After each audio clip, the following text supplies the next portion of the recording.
Whatever you want. You don't have to put your real name. Okay. My name's Wade. But can you speak up a little bit? Sorry, it's a little hard to hear you. My name's Wade. I'm from Missouri. And what led me here is I was trying to change my life for my kids. And it's hard not to do anything like what she was saying. It was hard for me. I'm still struggling. So you didn't know that you had your daughter? If you guessed, like, how old do you think she is currently? Have you ever met her? Never. Did she end up going to foster care after? Yeah, man, that's rough. Do you think you have any other kids? Hopefully not. He said, I never know, though. It's a possibility.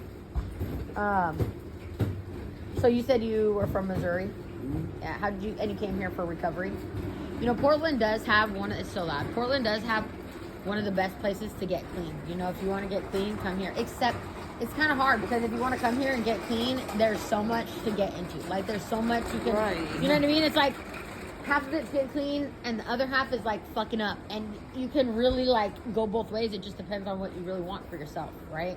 And that's why for me, I just put like, there's no limit on it. You know, I may never get high again because my thing was like meth. I like uppers. I want to get going. I want to go play. I want to run around. I want to do stuff. I don't want to just fall asleep. I don't want to. That's not fun for me. I want to do stuff that is fun. But when I tell myself I'm never going to do it again, there's kind of that like, oh damn, that little bit of hope is gone. Right. And it makes it harder just for me to be clean. I have to have the like, well, you know what? When my kids are grown, I can do whatever I want. And it's like I'm reaching a goal. I'm like going to reach that goal and I can attain it. And then hopefully when I'm that age, when my kids are grown, I don't want to do anything. And dude, there's fucking fentanyl and everything. I don't have a tolerance for fentanyl. And fentanyl's in meth. You're not supposed to make uppers and downers like that. That's crazy. That's horrible. Yeah. Look at that. There's even a little cap right there. Someone's over here just shooting up. I work right over here. You know, it gets pretty eventful, pretty crazy. And usually I see a lot of the same faces, but you're a different face. So, do you plan on, you know, going back to Missouri or anything? No. No. That's, what age were you when you left? 24. Yeah. And then, so you were born and raised there until you were 24 and then came here. Was there anyone here you knew? Was there family here? Yeah. What did you just like throw a dart and just say, okay, I'm going to Portland? I know you said for recovery, but so you did know someone. Was it a girl? You know what?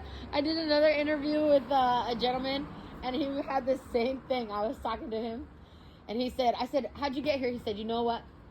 A woman. I said, damn, man. I said, are you guys still together? What do you think his answer was? No. Nope. No.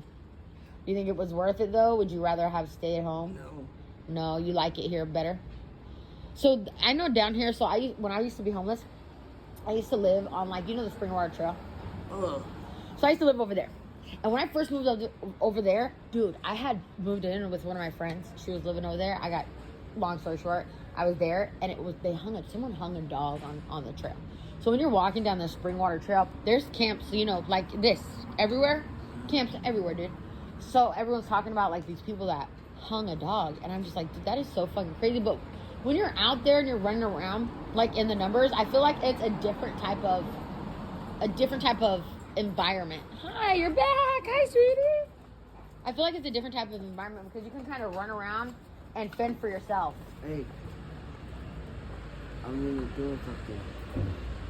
I'm doing an interview. My name is Renee. I started doing interviews on like homelessness and addiction. So I'm paying him $10 for it. So if you don't want to be in it, I'll just, you know, yeah. We have like 2 more minutes left. At the end, I kind of just like to give a little advice for the youth not to drugs. Because I was very hard-headed, very stubborn, and I was very set in my ways. Like I said, I started smoking weed and drinking when I was 12. I started doing meth at 13.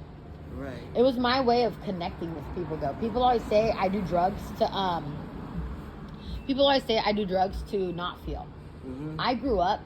Since I grew up in kind of an abusive household, I grew up not feeling. I grew up numb, you know? Right. And my brain would just kind of power down like a computer and just be like, all right, this is enough, I'm done, and shut down. And that was my way of coping. Yeah. So now I'm kind of learning how to like think and talk to myself. I'm kind of reparenting myself. And I know as a kid I was very hard-headed and no one could tell me nothing.